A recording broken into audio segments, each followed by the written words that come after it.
All right, back here for the fifth and final game. I have taken a mulligan to 6 cards and have a slow hand, but a powerful one. So Slow?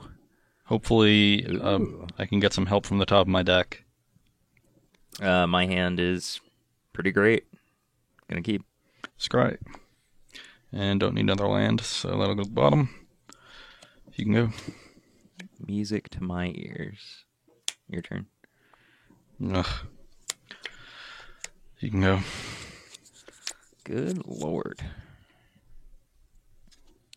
I'll just play Sylvan Advocate. Your turn.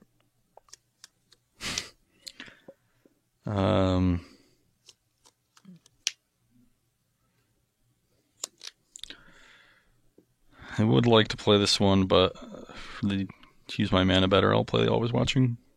You can go.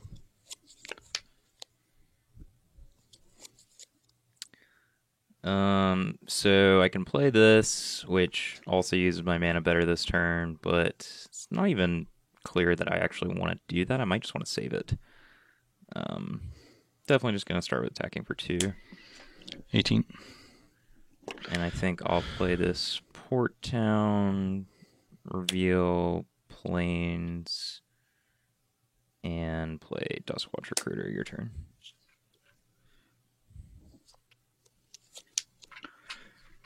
Okay.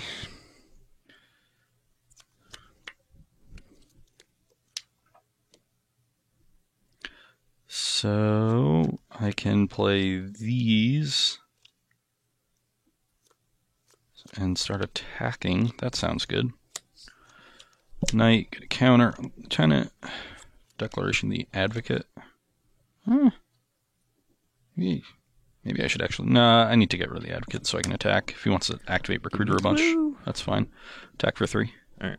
17. Yep. You can go. Play Plains Pass. Your turn. Flip this.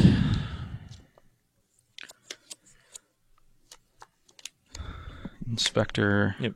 Get a clue. Bash my guys. Play Galactic Company. Yeah. Is this before combat or... That's actually a good question. Yeah, I'll do it at the beginning of combat. Okay. 6. It's pretty monstrous. I'll Reflector Mage your Bolly's Lieutenant, I guess. Is that even good? It might not actually be good. Can't play it this turn. I'll Reflector Mage your Night White Orchid and tap the Lieutenant. I'll snare that thing. You can go.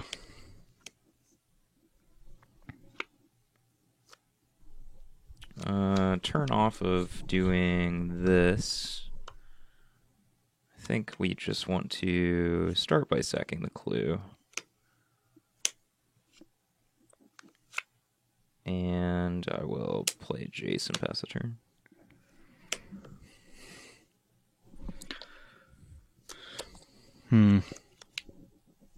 Could have held my land, but I don't care too much if Ross gets his 5th land. I can start by popping this clue.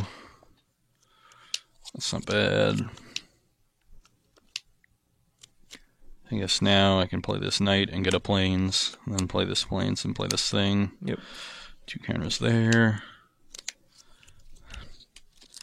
Now I have a 6/6, so It's a big old boy. I guess I can get sent in. All right, I'll go to 11. You can go.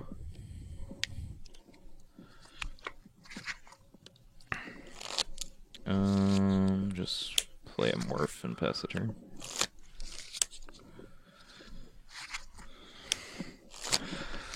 I would say it's Den Protector because that's what I usually say, but it's probably just Hidden Dragon Slayer because that's the kind of card he would have here. Also, there's probably no reason to just get smushed by Avacyn, so I'll just go ahead and kill it. Even though I'm pretty sure it's not in the deck. Yeah. It's just kind of foolish just to... It's frequently in decks like this, so Yeah. in the dark I would... It's just much safer.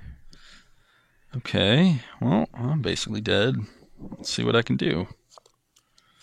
It's a pretty good draw. The boon? Griff it up? No. Yeah, sure. And you can go. Don't want to trade any of my guys now. Discard, Fortified Village. Draw. Pretty good draw.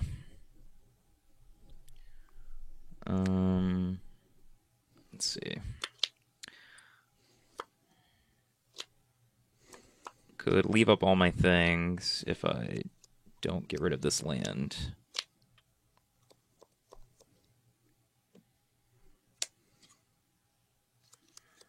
I guess it's just free. I'll just leave it.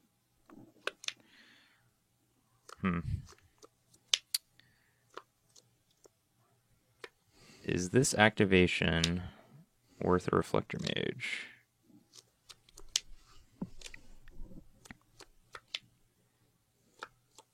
Probably not.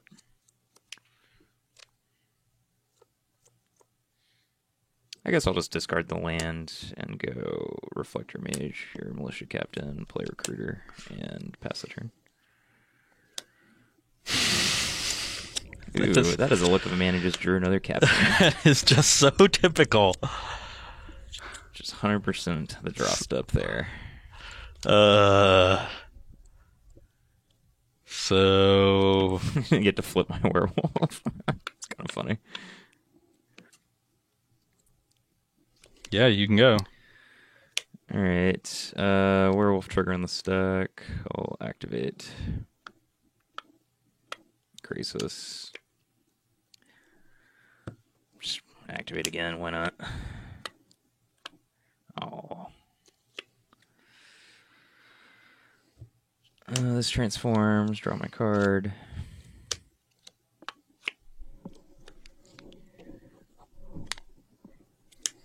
Still can't really attack until these first strikers. It's kind of funny. I could have just like played this turn. I got kind of greedy. I'm just kind of having fun with this werewolves nonsense. Your turn. I don't really want to flip the werewolf back, but I definitely want to flip these captains.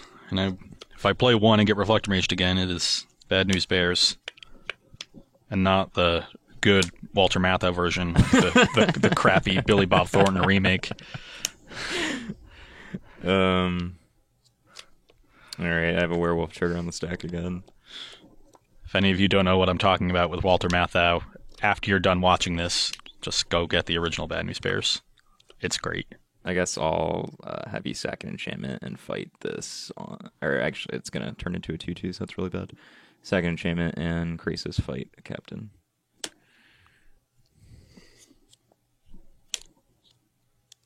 Hold on. Oh, crap. All right. Good beats. Just hid that way over here so I couldn't see it. Smart. Way over here, it's right in front of your face. just really smart. All right, so there's 2 damage on that thing. No, they traded. Oh, yeah, they just traded. They traded. Just flashes it back and I die. Yeah, you just flash back to remote Hold spin. on, I'm doing stuff. Give me a second. Come on. Put me out of my misery. Working on it. Okay. You literally discard a random card. Discard this Reflector Mage.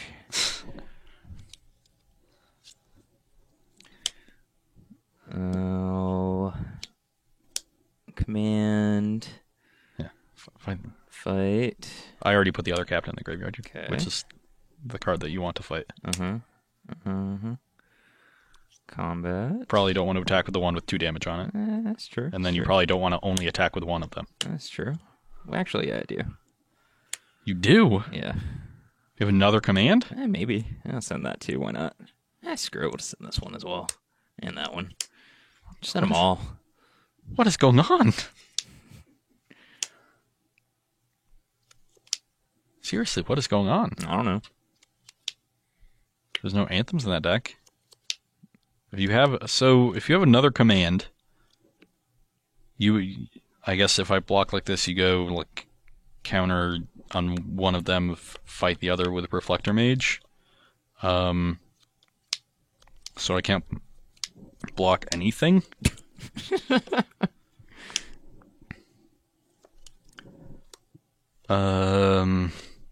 if I block like this, say, then counter here, fight here means I lose 3 and you lose 2 cards. That might be my best block.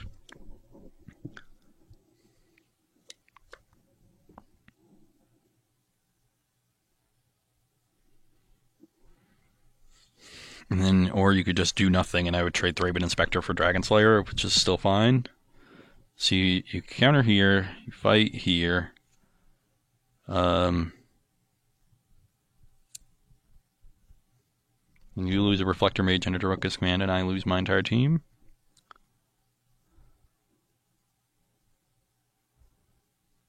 Or you could... Yeah. Okay, double block Dragon Slayer, block there. Yep, counter, fight.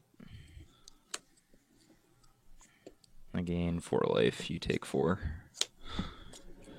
15, 14. Yep. Good.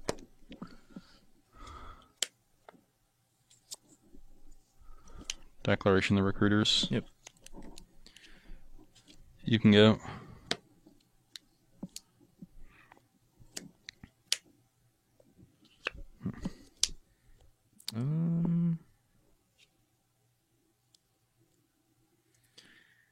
Animate Lumbering Falls. Attack for 9. I'm at 5, you're 19. Take up, go. I'm dead. All right, we're back here for the conclusion of our little SCG tour stop in Baltimore, finals rematch of Bant Company versus Mono White Humans. We got the same result as they did in the finals of that tournament, but I think it's very close. I think Bant Company is ahead. Just your creatures just match up so well in combat with Sylvan Advocate and Reflector Mage and Bounding Crisis against my pile of 2/2s and 2/1s. Mm-hmm. So it's the onus is on the human deck to really get under you and maybe like even the playing field in combat with Always Watching. But Dromoka's command is such a huge blowout against Always Watching.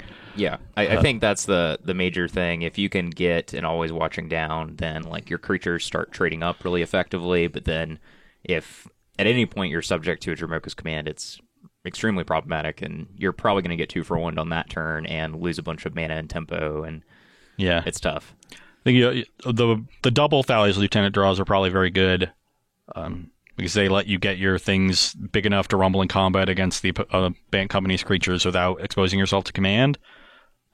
But if you don't draw probably 2 anthems, like your creatures are just going to get outclassed, and you're not going to be able to deal 20 before Bant stabilizes, especially if they have anything resembling a reasonable curve, which their deck is filled with 2 and 3 drops. It's hard for them to stumble too much, even though the mana's a bit shaky. I was definitely a little surprised that there was such a high frequency of like various mono white, green white, blue white, whatever flavor, of humans with Always Watchings, because during our play testing I was like mortified to even put enchantments in my deck because I thought Dromoka's command would be prominent and it'd be such a huge blowout. So it doesn't surprise me that Jim was able to take down the tournament and the rest of the guys did so well with their well-built Dromoka's command deck, which could prey on these human decks theoretically if they could set up some good sequences where they were able to destroy some Always Watchings. But like you allude to, I thought the human deck is, especially that version, I think is probably the best situated for this kind of matchup. You're not trying to like go pound for pound on card quality. You're just trying to get under them and be super fast and aggressive. The blue splash versions for Reflector Mage might be a little bit better. Just another being able to develop your board while getting rid of a blocker is a really important tempo swing that those decks get, even though the mana's a little bit worse. It's possible I should have sideboarded differently and cut that, not brought in Silk Wraps, cut some Stasis Snares and left in all the Griff's Boons and brought in and left in more creatures just to try to flood the board. Try to be as fast as possible. Yeah, and go wide rather than try to get a block out of the way and attack, because it felt like even times when I was able to get a creature or 2 down, kill 1 threat, attack for 3, and look ahead, you would just untap, play another 2/3, and then I wouldn't really have much going on. Whereas if I was able to flood the board and then draw anthems, then I actually get relevant attacks, and maybe you trade some creatures down, I get in more damage, and I get ahead that way. So, well, Grispoon is also just nice insulation for you're always watching against Dromoka's command. Yeah, that's the other reason Grispoon It can get in for 3 damage and then be sacrificed, and that's great. Yeah. Maybe that was a big reason that Kellen ended up playing that card. And I mean, you only drew it 1 game, I believe, but it was the most threatening thing about that game. Like, it dealt me like 9 damage, and it was something that I definitely had to think about. Like, I did Declaration Stone your 3-bit Inspector, which is just kind of embarrassing. Like, 4 mana sorcery to bring it back from the graveyard is pretty expensive, and it usually eats up your entire turn, but it's still like a threatening thing that you have access to. Yeah. Could have also brought in Gideons as not only additional anthems, but just a big 5/5 that you can sort of attack into even a big Sylvan Advocate.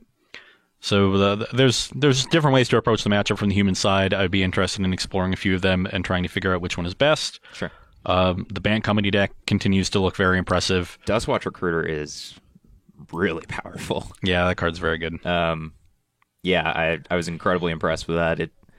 You're a pretty heavy favorite. I'm sure Ross can crunch the numbers for anyone interested about the frequency in which you'll actually hit a creature off of it. But I only missed off of it once out of probably 8 or 9 activations over the course of the 5 games. I'd probably guess you're about 80%. And just anything that generates card advantage like that, just on a 2-mana 2/2, you're not like paying a significant cost to have access to this card in your deck. It plays incredibly well with all the flash stuff like Bounding Crisis and Collected Company. You can flip it easily if you want. I didn't even really want to flip it most of the time. And I talked with Danny a bit. We played a match on day 1, and after the match we were talking it, and he said Recruiter was great. And was talking about how common it was to play it on turn 2, activate it on turn 3 so that you can flip it, and then on turn 4 you play your 4th land, and now you're threatening Collected Company, Avacyn, and Ojutai's Command, which is in the deck. Yeah, that's awesome. And there's just no way to play around all 3 of those cards at one time. Yeah, it's kind of like the Fairies effect, if you will. Yeah, or the Resto Angel Snapcaster Squeeze. Mm-hmm. Yeah, just putting yourself or your opponent rather, in a really difficult position as to what they can hope to play around. And it's also just a 2-mana 3/3 at that point, and you can play Crises in the cheap. Chrysanthemums? What? That's not even... Are you trying to say chrysanthemums? That's a flower. Crasi. Recruiter also gives you this really great card advantage engine going long against control decks and mid-range decks. I know Todd played against Jim and maybe one other person playing the company deck. Definitely Jim. And he commented that he just felt like he could never grind against the deck in the late game with elements like the Recruiter and Tireless Tracker and Collected Company and Jace, and there's just a lot of incidental card advantage stuff, even though it doesn't look like it because it's just a creature deck. And this is a deck that's chaining copied Tormenting Voices to draw 4 cards. Yeah. Still can't grind against you. Like, so something's going right with the Bant deck. Yeah. So you have the deck's a lot more well-rounded. You have these aggressive elements, so you can still punish people for falling behind, but you can also play this really powerful long game. And I think that the Bant Company decks last season were like pretty good. They were okay going long, but nothing like this new version. I definitely viewed them as aggressive decks. They were trying to maybe they would flashback like another Collected Company with their Jace, or they would generate some card advantage, like backdoor, discard a Deathmist Raptor with my Jace, and then return it with my Den Protector, and you get a nice little tempo swing and a 2-for-1 there. But this deck actually feels like it can just hard grind people out. Yeah. I've been continually impressed by it. I watched a bit of Jim's matches in the top 8. I played against it once. I saw people play against it in the tournament, and the man is a little shaky, as we expect with a 3-color deck, but it's not as bad as I expected it to be. Agreed. I think you had a couple issues in the games, but anytime you curve out the power level of your cards because of the added 3rd color is so high that it's probably worth it, especially for Collected Company. Company is a card that needs to have a high density of very good hits for the card to be good, because you always want to hit 2 good things to really get max value. And so you really need the 3rd color to widen the pool of possible targets. That was definitely an issue in our testing independently, as we try to build 2-color Company decks, and it just doesn't compare to the Company of old, because you're not hitting things like Reflector Mage and Bounding Crisis and these multicolored extremely powerful cards. So yeah, I think I agree with you that you need the 3rd color. And yeah, I mean, their deck has issues, but it's very powerful, and it does not surprise me that a powerful Dromoka's Command Collected Company deck was able to win week 1. So. Yeah, it's definitely, I think after Humans, and Humans is only above it due to sheer popularity, that Bant Company is probably the deck to beat for this weekend at the Invitational in Columbus. And I guess we have a few days to try to figure out how to beat it. Segue into that, yeah. Yeah. We will. So we have the Invitational Season 1 coming to a close.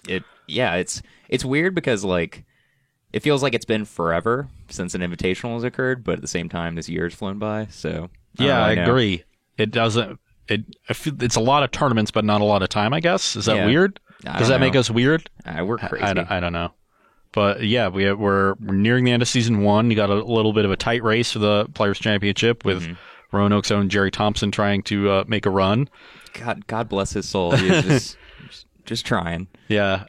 Interestingly, a lot of the people near that bubble for the leaderboard did not have great weekends last weekend, so no one really separated themselves. Yeah, it's funny. It seems like, this might not actually be true, but it feels like every time I look at the leaderboard, they're all like doing well simultaneously or all just like getting annihilated simultaneously.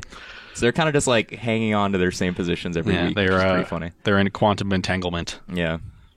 But definitely a tight race between like I think Joe Lissette, Andrew Tenjum, Jerry Thompson, and Brad Carpenter. Brad Carpenter has started to catch up. Yeah, he's a couple points. There are a couple people that really need to put up a very good finish to get in the mix. But it's not too difficult to imagine these people putting up one good finish. So definitely, they got one more shot this weekend in Columbus. We've got probably 1 million people commentating. There's Cedric, there's Patrick. Cedric Patrick, the return of P. Sully. Yeah, it's just fun to say that. And then I believe Ryan Overturf and Matthias Hunt will be joining them. Awesome. That is a great foursome. I wonder if they play golf together as a foursome. I doubt that. Yeah, I doubt it too. Of the four, who do you think was the best golfer? Ryan Overturf. Ryan Overturf. I'm going to go with P. Sully. Have you seen Patrick Sullivan when he's like not at work? Like I just can't imagine him in golf clothes. He would not wear like weird golf attire. He's not Payne Stewart. He doesn't have the checkered pants or the golf hat or anything. But he would walk out there with like basketball shorts and flip flops and drive the ball 200 yards. That's what I'm saying. And just look at everybody and be like, "What's up, homie?" And they go crush them all. That's what I imagine happening when they play golf. The one thing's for sure, though, I don't think Cedric is very good at golf. Agreed. Sorry, Cedric. I might say Cedric is the worst in the dark. We should log off before we lose our jobs. Okay. That's far enough. Yep. That's all we'll say. Yep. But we'll be at the Season 1 Invitational in Columbus, Ohio. If you can't come out and play some Magic, either at the Invitational if you're qualified or the Standard Open the following day, join us on SCG Live for, as Ross so aptly put it, that foursome. We got not only Standard but also Modern. Yep. With the first major tournament to feature Ancestral Vision and Sword of the Meek. Yep. We'll see how, if anybody really breaks those cards, what kind of effect they have. Some of the results from the Classic this weekend had a few of those decks, so I'm excited to see how they change the Modern format. I'm also just excited to play Modern without Eldrazi. Yeah, for sure. Yeah, it should definitely be interesting. We're going to both see the Modern format as it was kind of intended by Wizards without Splinter Twin or Amulet Bloom. And also we have some cool new toys to play with, Ancestral Visions and Sword of the Meek. So yeah, new toys. It should definitely be way different than the Modern that we played even 6 months ago. Yep. So it should be a lot of fun. I'm excited for a fresh new take on the format and also get some more shadows over Innistrad Standard. So it should be a good weekend. Let's get to it. We have some testing to do. We do. Yeah, we gotta leave and start testing. Yeah, so we should probably sign off and get to work. Right, we should both keep our jobs and play test for the tournament this weekend. So we should stop working and get to work. Correct. Okay, that makes sense. All right. You guys have a good day.